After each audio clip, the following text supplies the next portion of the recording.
Aujourd'hui, on parle d'une question que beaucoup se posent. Comment savoir si c'est le moment de changer de travail? Bienvenue à toi si tu découvres ma chaîne. Moi, c'est Laetitia, je suis sophrologue et consultante en bilan de compétences à La Réunion. Et si ce sujet vous intéresse, pensez déjà à vous abonner pour ne rien rater des prochaines vidéos.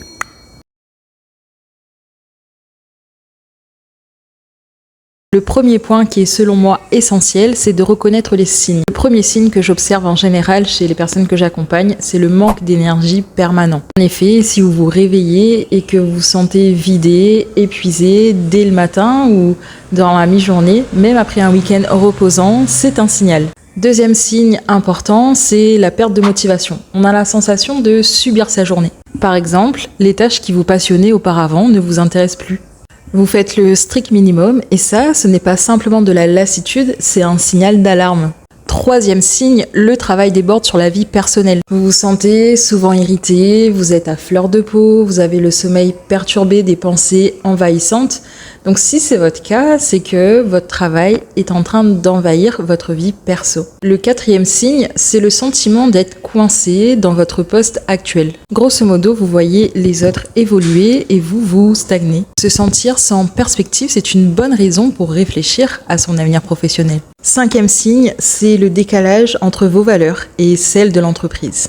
Au fil du temps, si vos convictions personnelles sont à l'opposé de celles de votre entreprise, vous allez vous user, vous allez en fait perdre de l'énergie et vous n'allez plus être en adéquation avec celle-ci.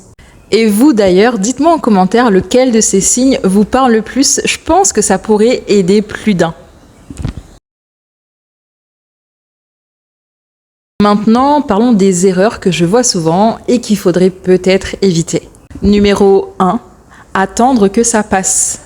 Pour rappel, attendre que ça passe sans agir, c'est comme attendre que la situation s'arrange d'elle-même. C'est clairement pas possible. Et adopter ce comportement-là peut mener jusqu'à l'épuisement. Deuxième erreur, se dévaloriser. Spoiler alerte, on arrête ça de suite. Vous connaissez ces phrases qui tournent en boucle dans notre tête, ces croyances limitantes qui nous empêchent finalement de réaliser ce qu'on désire. Alors ça peut être du style « je n'y arriverai pas, je suis trop vieux » ou « je suis trop jeune » ou « je n'ai pas de diplôme », etc. etc. Alors sachez que l'on peut travailler en douceur sur ces croyances limitantes pour les transformer en affirmations aidantes. Troisième erreur, penser qu'il faut tout quitter d'un coup. La plupart imaginent la reconversion comme un saut dans le vide où ça y est, je dois quitter mon travail du jour au lendemain. Alors que l'on peut construire une transition progressive, sécurisée et réfléchie. Quatrième erreur, et non pas des moindres, se comparer aux autres. Je vous avoue que j'ai du mal avec cette quatrième erreur, puisque pour moi on a tous du potentiel. Et se comparer aux autres, pour moi, c'est s'éloigner de soi. Finalement, chacun avance à son rythme, donc il n'y a pas à envier les autres. Et si vous vous reconnaissez dans l'une de ces erreurs, dites-le moi en commentaire. Si vous vous reconnaissez dans ces signes jusqu'à maintenant, je vous détaille les premières étapes d'une reconversion. Le premier pas à faire, c'est de faire le point sur soi, simplement, de lister ses compétences techniques, relationnelles, de lister vos valeurs, grosso modo, de voir ce qui vous donne de l'énergie au quotidien par exemple. Deuxièmement, passez à l'action, explorez des pistes sans pression. Renseignez-vous, lisez, testez, faites des rencontres professionnelles, allez faire peut-être du bénévolat, des stages, ça peut vous aider vraiment à savoir si ce métier-là est fait pour vous. Troisième étape, vous pouvez également décider de vous faire accompagner. Par exemple, le bilan de compétences est un excellent outil pour mieux se connaître, pour connaître ses envies, ses forces, ses qualités, ses aspirations. Il y a énormément de préjugés sur cet outil-là. On a l'impression qu'avec un bilan de compétences, ça y est, on nous range dans une case puisqu'on a ces compétences, donc on doit faire ce métier-là, alors que pas du tout. D'ailleurs, je pense que je vous ferai une vidéo sur les idées reçues d'un bilan de compétences puisque ce n'est absolument pas ce que l'on pense en général. Fixez-vous un planning, par exemple 3 mois pour explorer, 6 mois pour poser les premières fondations, etc., etc. Pour rappel, une reconversion même bien préparée peut générer des émotions. Ça peut être de la peur, ça peut être du doute, ça peut être du soulagement, ça peut également être du stress. Alors si c'est votre cas, n'ayez pas peur de ces émotions-là. N'essayez pas de les faire taire immédiatement, observez-les.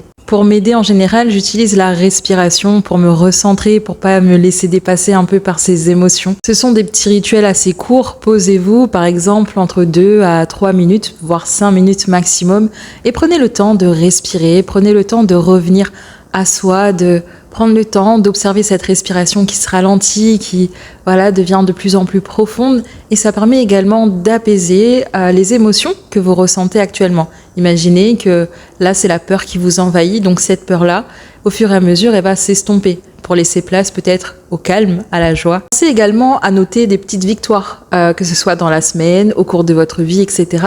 Noter ces victoires, ça permet également de renforcer la confiance en soi, parce que parfois, on oublie également nos réussites. On pense plus souvent à nos défaites qu'aux choses que l'on a réussies. Donc, relisez au fur et à mesure et ça va renforcer, booster votre confiance en vous. Résumez rapidement, si vous manquez d'énergie, que vous subissez votre travail et que ça impacte votre vie perso, commencez à écouter ces signaux et arrêtez de les ignorer. Évitez d'attendre trop longtemps, ne vous laissez pas paralyser par la peur et pensez à une transition progressive. Commencez par faire le point sur vous, explorer et n'hésitez pas à vous faire accompagner. Dernier point et pas des moindres, pratiquez des activités où vous pouvez relâcher la pression, que ce soit la sophrologie, le pilate, courir, marcher, danser, etc., etc.